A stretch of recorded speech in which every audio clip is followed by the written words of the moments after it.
أخي المسلم، احرص على نشر هذه المادة، فالدال على الخير كفاعله. يا أيها الذين آمنوا إن تنصروا الله ينصركم ويثبت أقدامكم.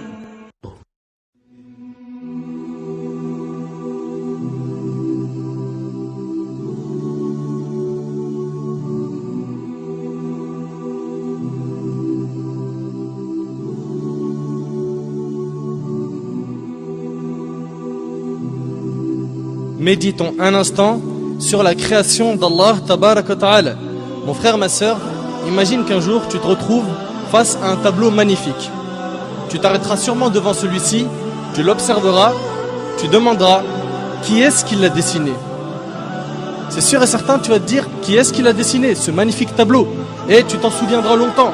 S'il en est ainsi des tableaux qu'ont dessiné les êtres humains, qu'en est-il des magnifiques tableaux qu'Allah Tabaraka wa Ta'ala a créés et qu'il a disposés partout autour de nous? Pourquoi ne pas s'arrêter et méditer sur ces impressionnants tableaux qu'Allah Tabaraka wa Ta'ala a créés? Sachez mes frères et sœurs qu'à tout moment où vous observerez la création d'Allah et que vous méditerez dessus, vous vous rendrez compte qu'à chaque fois vous vous retrouvez face à une chose d'une splendeur inouïe. On se doit de méditer sur tout détail qu'Allah Tabaraka wa Ta'ala a créé.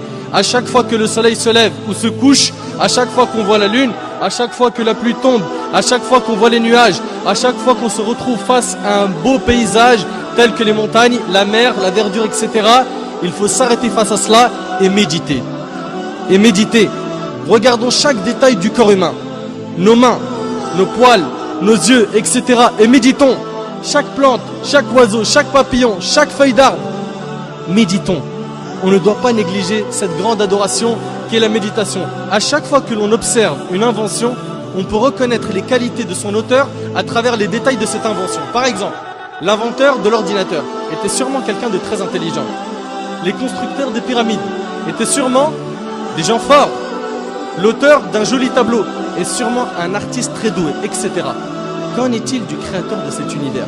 La première chose sur laquelle on doit méditer est la création de cet univers parfait par Allah Tabaraka wa Ta'ala qui l'a créé à partir du néant. Allah Tabaraka wa Ta'ala a dit dans Sourate Al-Baqarah, et médite un petit peu sur ce verset. Allah Azza wa Jalla a dit dans Sourate Al-Baqarah, Sourate 2, verset 117, Badi'u samawati wal-ard. Badi'u samawati wal-ard, qui signifie il est le créateur des cieux et de la terre à partir du néant. À partir du néant. Allah Azza wa Jal est le seul capable de créer à partir du néant. Il dit à la chose soit et elle devient. Soit et elle devient. Cela signifie que les cieux et la terre sont des chefs-d'œuvre qu'Allah Tabaraka wa Ta'ala a créés. Regardez subhanallah. Médite un peu sur cet univers. Regarde un petit peu. La lune tourne autour d'elle-même et tourne autour de la terre. La terre tourne elle aussi autour d'elle-même et tourne autour du soleil avec la lune. Toutes les autres planètes tournent autour du soleil et tournent aussi autour d'elles-mêmes.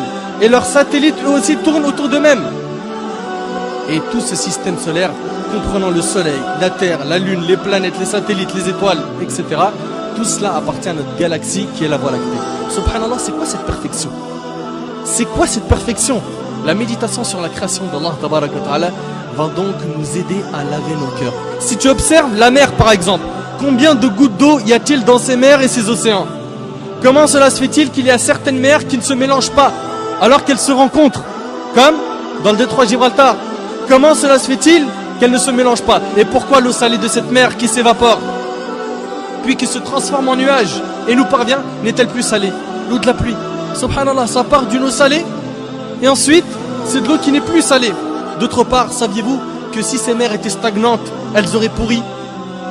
Tout cela prouve une chose, c'est qu'Allah Azza wa Jal a tout organisé à la perfection. Et puis dans la mer, regardez la variété et l'énorme nombre de créatures sous-marines. Médite un petit peu sur les poissons. Regarde, subhanallah, leur couleur. Regarde un petit peu comment ils sont, leur taille, leurs yeux, leur mode de vie. Regarde tous ces poissons, subhanallah, ils sont tous nourris. Tous ils mangent à leur faim. Médite sur les montagnes, le soleil, les animaux. L'essentiel est de méditer sur la création d'Allah tabaraka wa ta'ala. Abu Sulaiman, rahimahullah, a dit: habituez vos yeux aux larmes et vos cœurs à la méditation. Habituez vos yeux aux larmes et vos cœurs à la méditation.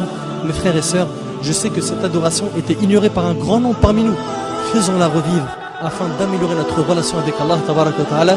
Et je termine en demandant à Allah azza wa jal de faire de nous des pieux qui réfléchissent et qui méditent sur la création d'Allah azza wa jal.